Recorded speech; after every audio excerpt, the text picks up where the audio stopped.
Sejam muito bem-vindos a mais um vídeo aqui no canal. Desta vez eu trago para vocês um vídeo extra na semana. Esse vídeo está saindo na quarta-feira ao invés do sábado e está servindo meio que como um experimento. Afinal, eu quero trazer temas mais variados para o canal, por isso eu decidi produzir um vídeo extra na semana entre a produção dos vídeos de sábado para falar sobre esses temas mais nichados que eu quero falar sobre. E como o primeiro vídeo dessa ideia, eu gostaria de falar sobre o iceberg de uma das minhas bandas / grupos favoritos, o Boards of Canada. Um duo de música eletrônica lá da Escócia, formado pelos irmãos Michael Sandison e Marcus Eoin, que é um dos grandes nomes do gênero IDM, ou Intelligent Dance Music, também sendo um grupo que chama a atenção pela sua sonoridade nostálgica e etérea, e também pelos dois irmãos serem figuras bem misteriosas, com pouquíssimas aparições públicas. Para esse vídeo, eu estarei usando um iceberg feito por um usuário do Reddit chamado V. Roswell, que foi postado lá no subreddit da banda, que eu estarei deixando o link aí embaixo na descrição. Agora, sem mais explicações, vamos explorar o iceberg do Boards of Canada.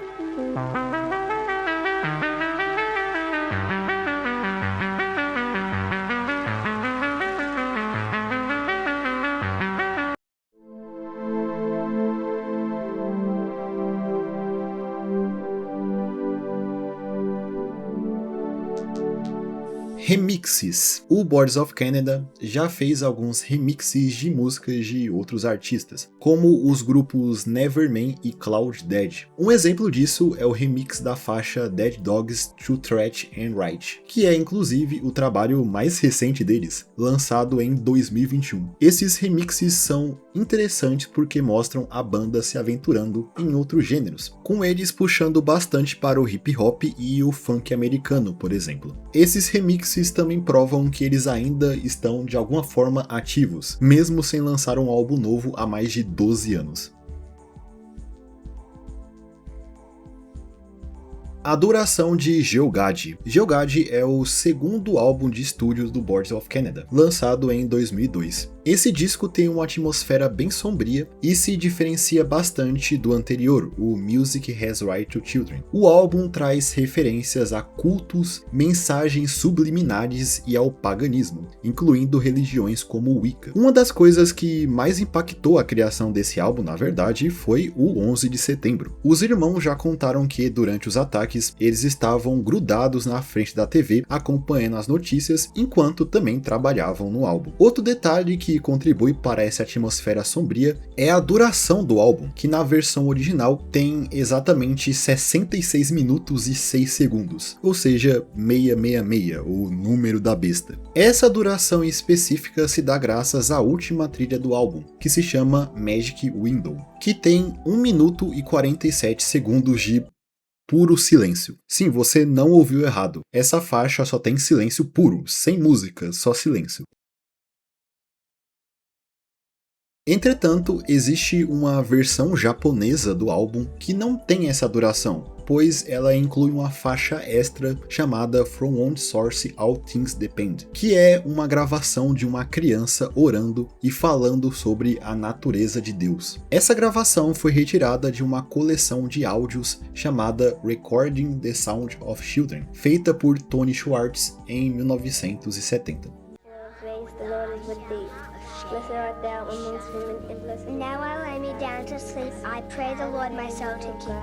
If I die, our Father who art in heaven, hallowed be thy name. Além disso, voltando a falar da versão original do álbum, dizem que a sua versão digital pesa 666 megabytes e, tirando a última música, ele tem 22 faixas, que é o mesmo número de capítulos do livro do Apocalipse.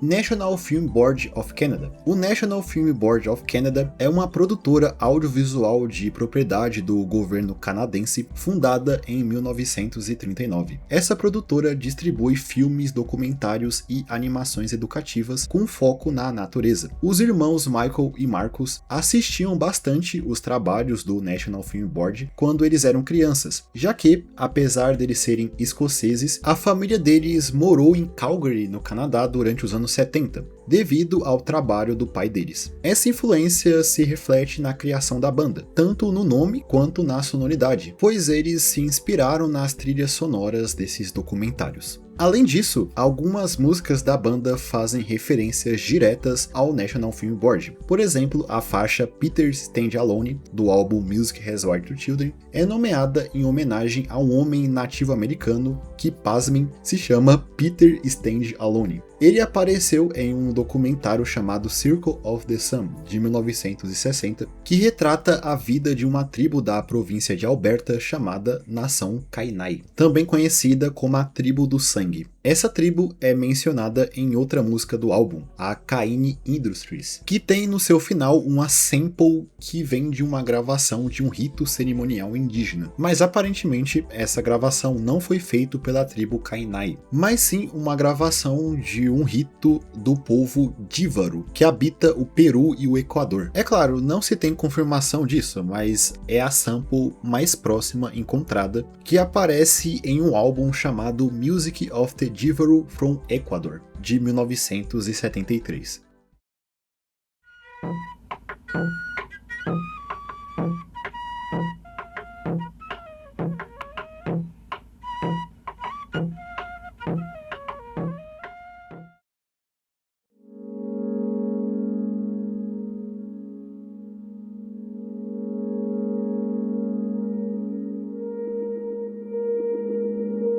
Videoclipes. O Boards of Canada não investe muito em videoclipes. Na verdade, eles têm apenas um único clipe oficial, que é o da música Davian Cowboy, lançado em 2006. No entanto, ao longo dos anos, muitos fãs criaram videoclipes não oficiais inspirados principalmente pela estética do clipe de Davian Cowboy, usando trechos de comerciais, programas de TV, filmes e documentários antigos. O primeiro que surgiu na internet foi o clipe da música Roy Beef, upado no YouTube também em 2006 pelo usuário Barry Riddell, que usou trechos de comerciais britânicos dos anos 80. Depois disso, outros usuários começaram a fazer clipes para outras músicas da banda. E dá pra se dizer hoje que praticamente todas as músicas do Boards of Canada, seja as lançadas oficialmente ou não, possuem um clipe feito por fã no YouTube. E um fã que se destacou foi o No Name No. 5, que produziu alguns dos clipes mais famosos, incluindo Everything You Do Is a Balloon, Music Is Match e In a Beautiful Place Out in the Country.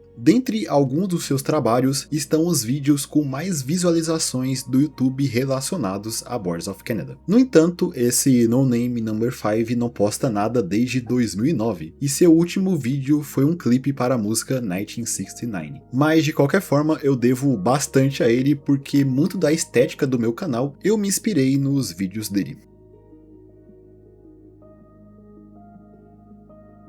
Samples. Uma coisa bem interessante sobre as músicas do duo são as samples que eles utilizam, que são bem diferentes das que aparecem em outros projetos de música eletrônica. Muitas dessas samples, como eu mencionei antes, são bem obscuras, e em algumas músicas as origens das samples é desconhecida, com algumas delas podendo até ser Lost Media, ou pelo menos Lost Wave. No entanto, muitas das samples usadas pelo Boards of Canada vêm de um lugar comum, o programa infantil Vila Sésamo. Samples desse programa aparecem principalmente em músicas do Music Has Wired to Children, como na faixa The Color of the Fire, que utiliza uma vinheta em que uma garota tenta escrever I Love You. Mas uma das faixas que se utiliza de uma sample de Vila Sésamo que tem mais destaque é a música Aquarius, que é até uma espécie de meme entre os fãs. Oh shit, I dropped my orange.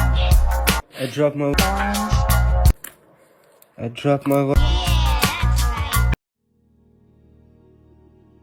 Hauntology. Hauntology é um gênero relativamente obscuro de música que é frequentemente usado para definir as músicas do Boards of Canada, apesar desse estilo ter surgido algum tempo depois do Boards of Canada. Eles, na verdade, costumam ser considerados precursores desse gênero. O gênero é mais caracterizado pela sensação que evoca, trazendo uma memória cultural do passado, o que torna a experiência de ouvir uma música dentro desse gênero bem nostálgica, já que essas músicas geralmente se utilizam de samples bem antigas. O Hauntology surgiu no Reino Unido nos anos 2000, com artistas tentando emular sons que vêm dos anos 30 aos anos 60, especialmente trilhas sonoras de programas de TV e filmes, músicas essas que são conhecidas como Library Music. E não, Library Music não são músicas feitas para serem tocadas em bibliotecas, até porque eu acho que não faz muito sentido tocar músicas em bibliotecas. Library Music são músicas feitas para serem licenciadas para produções diversas, como filmes e programas de TV, sendo pré-produzidas e compradas pelos estúdios para serem usadas nesses trabalhos. Hoje, o conceito de Library Music evoluiu para as chamadas músicas sem copyright, que você pode usar livremente em vídeos.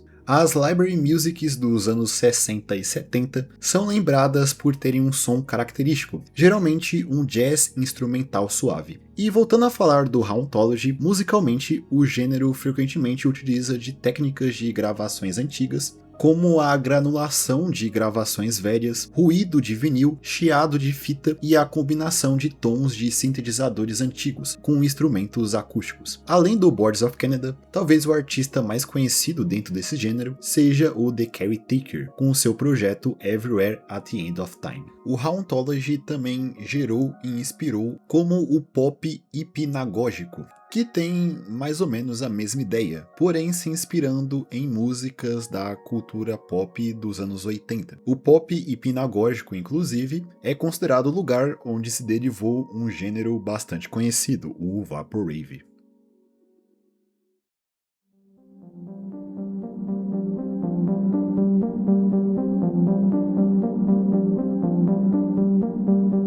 Lost Media. Muitos dos trabalhos iniciais do Boards of Canada estão atualmente perdidos. Esses trabalhos eram lançados de forma independente e artesanal, com pouquíssimos exemplares em CD, distribuídos apenas para amigos e familiares. O material mais antigo conhecido da banda é o álbum Catalog 3, lançado em 1987, mas atualmente não temos acesso a nada desse trabalho, e só sabemos da existência dele porque ele foi catalogado em um site antigo da banda. E o nome Catalog 3 sugere que existam outros dois álbuns anteriores, o Catalog 1 e o Catalog 2, mas isso nunca foi confirmado. Outro álbum perdido é o Acid Memories, lançado de forma limitada em 1989. Dele temos apenas 27 segundos de uma música chamada Duffy. Também existe o álbum Closes Volume 1 de 1992, do qual só temos a capa. E por fim, temos o Play by Numbers e Hooper Bay, ambos de 1994, dos quais apenas trechos pequenos de músicas existem.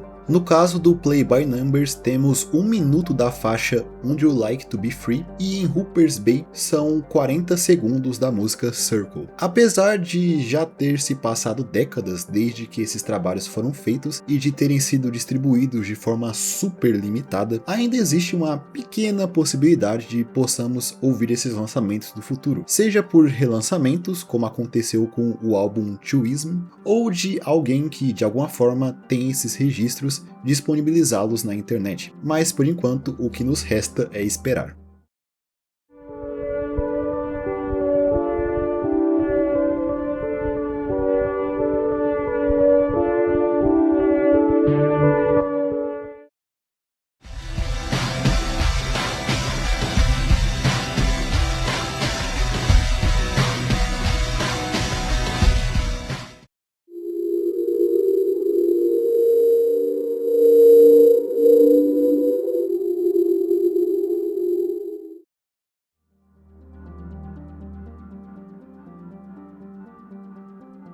Performances ao vivo. O Boards of Canada é uma banda que raramente faz apresentações ao vivo. Na verdade, eles não se apresentam desde 2001, há mais de 20 anos atrás. A última vez que eles tocaram ao vivo foi em 7 de abril desse ano, e durante o período de 1996 a 2001, eles realizaram 13 shows, a maioria no Reino Unido, além de algumas apresentações na Alemanha e na Espanha. Temos algumas gravações dessas apresentações disponíveis na internet, feitas de forma não oficial por pessoas da plateia. A partir dessas gravações, podemos notar que algumas músicas tocadas não têm nome, pois não aparecem em nenhum lançamento oficial ou não oficial da banda, levantando especulações de que possam ser faixas dos álbuns perdidos.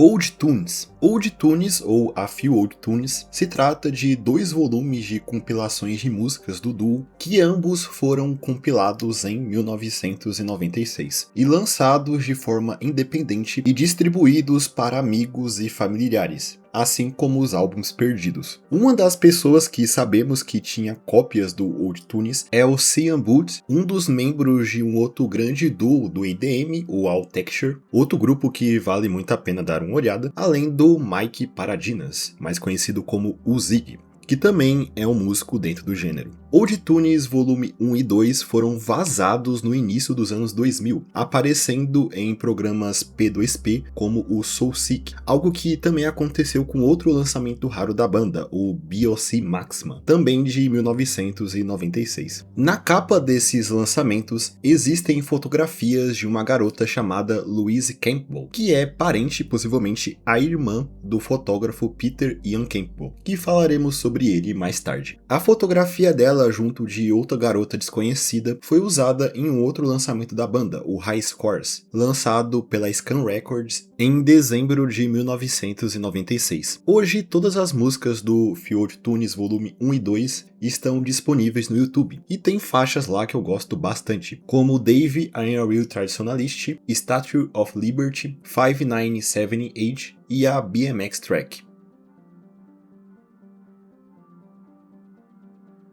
Christopher Horne. Esse é o nome da pessoa que pode ser considerada o terceiro membro do Boards of Canada. Christopher Horne é um músico escocês que colaborou com a banda bem no seu início, mas saiu dela por volta de 1995, antes mesmo do lançamento do primeiro álbum. Apesar disso, seu trabalho aparece no álbum Tuism, que foi produzido e lançado inicialmente de forma independente em 1995, e ganhou um lançamento comercial alguns anos depois, em 2002. Christopher coescreveu a música Melissa Juice, que na minha opinião é uma das melhores do Tuism. No entanto, quando o álbum foi lançado oficialmente em 2002, ele optou por não receber créditos pela sua participação na faixa. Christopher ainda atua como músico sob o pseudônimo Christ, e suas músicas podem ser encontradas no seu Bandcamp.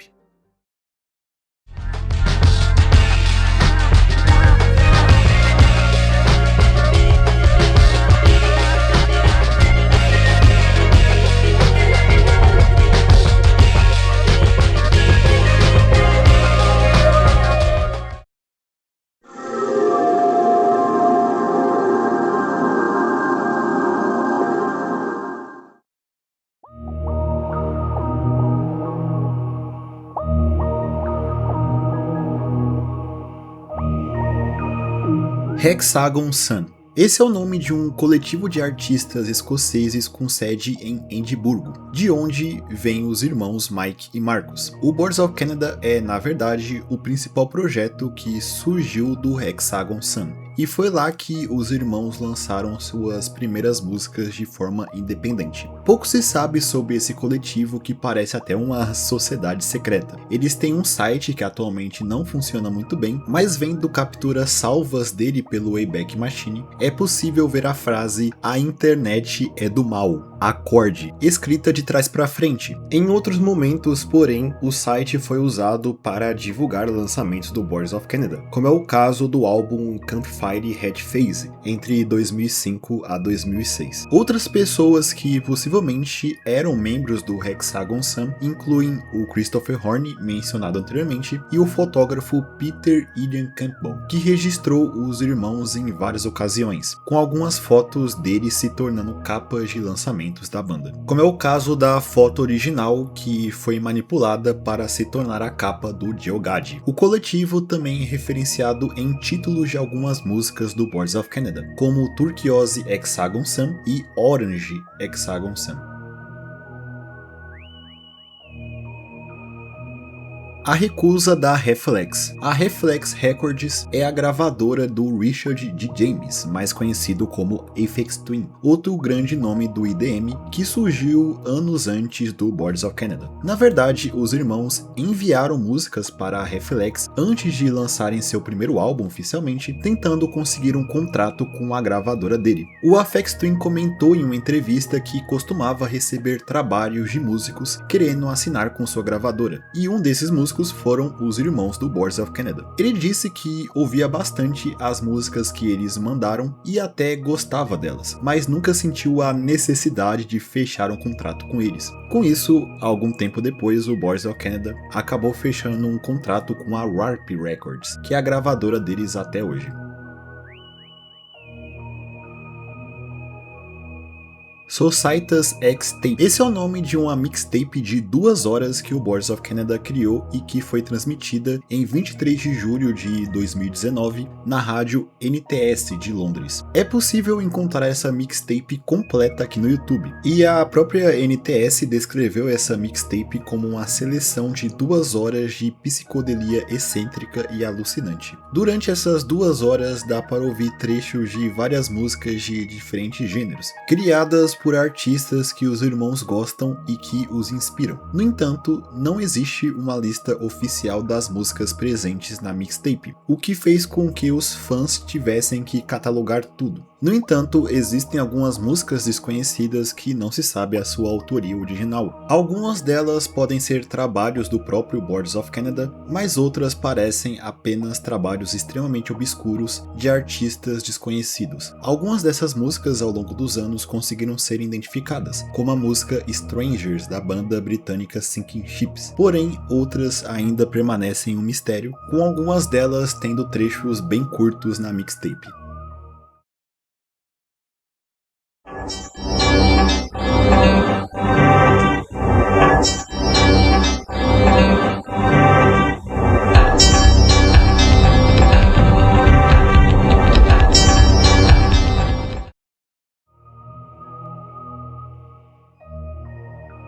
Hell Interface. Esse é um pseudônimo usado pelo Boards of Canada para lançar músicas um pouco mais diferentes das que eles costumam lançar com o nome Boards of Canada. Não foram lançadas muitas músicas sobre esse pseudônimo, mas elas são definitivamente diferentes, tendo atmosferas bem bizarras, como é o caso da música Silent Night, que passa uma vibe bem de parque de diversões assombrado.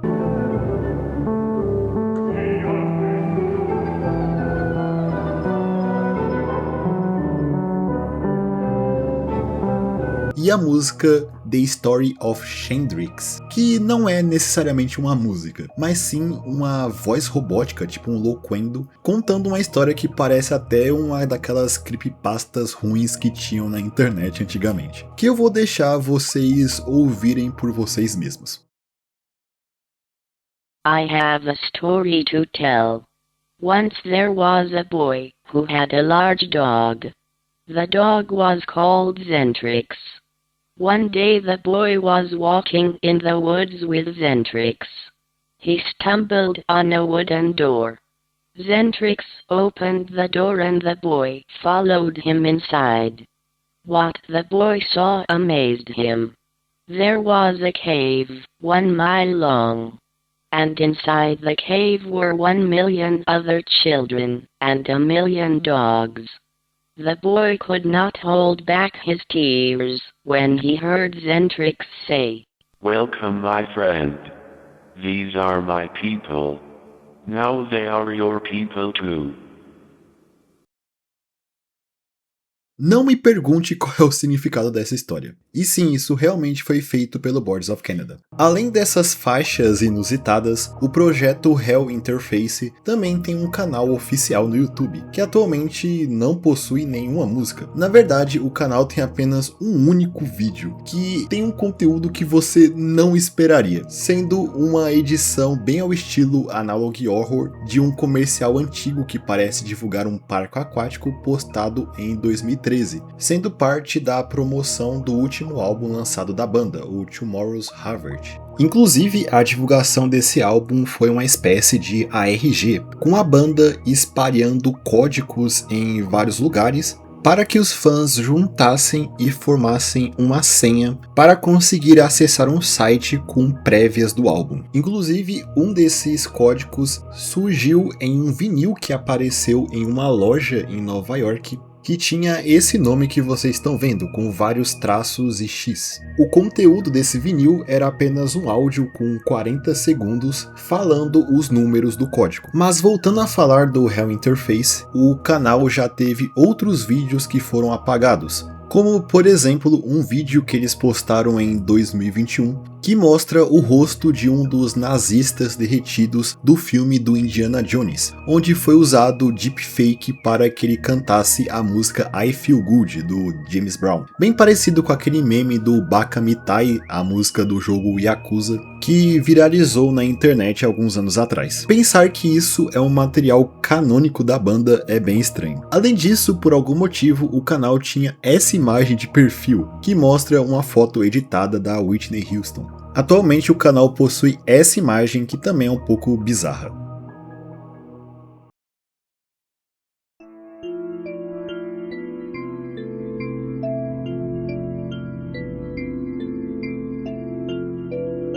Summer of 72. Esse é o nome de um filme adulto lançado em 1987, que certas cenas de diálogos dele foram usadas como samples em certas músicas do Boards of Canada. Sim, em mais de uma música eles usaram diálogos tirados de um filme adulto. Isso traz memórias. As músicas onde samples do Summer of 72 foram usadas são a Judy and Candy, 69er, um nome bem sugestivo, Sir Prancelot Brainfire e Niagara. Fica aí a curiosidade quando for ouvir essas músicas.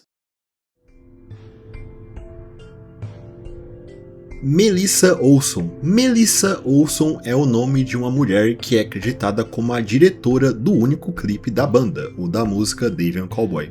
A questão é que não existe nenhuma informação sobre essa pessoa disponível. Na internet só existe a página do IMDb dela, que lista apenas o clipe de Davian Cowboy. O nome Melissa Olson é bem comum e existem muitas pessoas com esse nome, mas nenhuma delas parece ser a mesma Melissa Olson. Fãs especulam que ela pode ser uma conhecida dos irmãos e ter servido de inspiração para músicas como Olson, uma das minhas favoritas, e a já mencionada Melissa Juice. No entanto, alguns, incluindo o criador desse iceberg que eu estou usando para esse vídeo, acreditam que não existe nenhuma Melissa Olson e que esse nome é apenas um pseudônimo. Se essa Melissa Olson existir, ela também, segundo algumas especulações, pode ser uma membra da Hexagon Sun.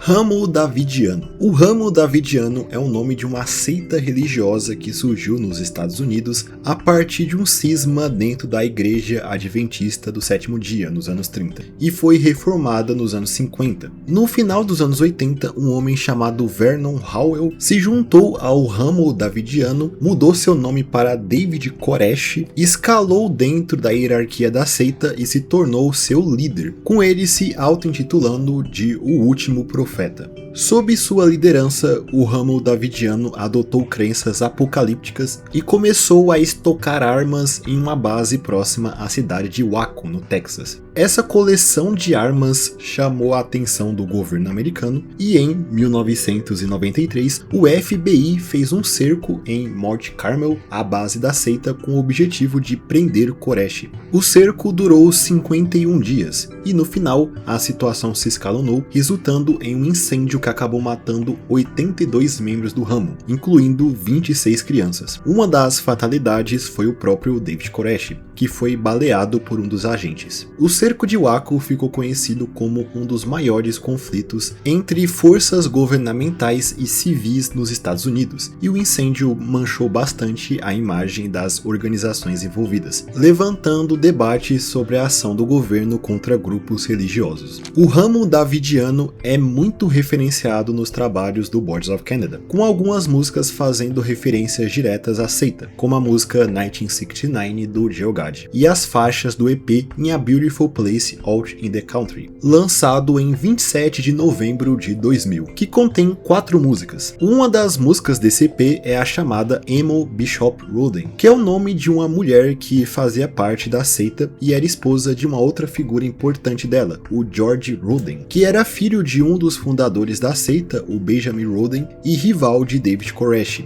Os dois disputavam a liderança da seita. Inclusive, o Koresh começou a se relacionar com a mãe de George, a Lois Roden, que era bem mais velha que ele. Ele teria começado a se relacionar com ela porque, supostamente, Deus havia dito a ele que os dois precisavam ter um filho que seria o escolhido. Como visto antes, o George Roden perdeu a disputa com David Koresh para se tornar líder da seita, e posteriormente ele foi confinado em um hospital psiquiátrico em 1989 após matar um homem e ser considerado insano durante o seu julgamento. Ele veio a falecer 10 anos depois, em 1998. A Emo Bishop Roden, que dá nome à música, aparentemente ainda está viva e sabe da música de acordo com o usuário do Reddit que trocou e-mails com ela. A música título do EP é uma referência a um slogan que Emo Bishop Roden usava para atrair pessoas à seita, sendo ela "Come out and live in a religious community in a beautiful place out in the country", frase que pode ser traduzida para "venha e viva em uma comunidade religiosa em um lugar lindo no interior".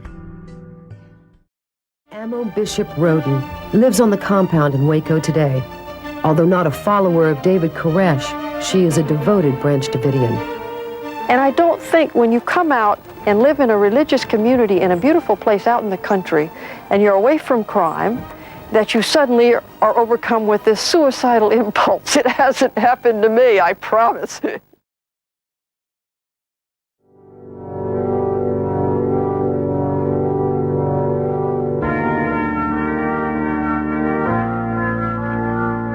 Então eu acho que é isso. Esse foi o iceberg de uma das minhas bandas favoritas. Eu espero que vocês tenham gostado do vídeo e desse experimento que eu decidi fazer. Se sim, não se esqueça de comentar aí embaixo, deixar o seu like e se inscrever no canal caso não tenha feito isso ainda. E no mais é isso, eu espero todos vocês em um próximo vídeo. Até mais!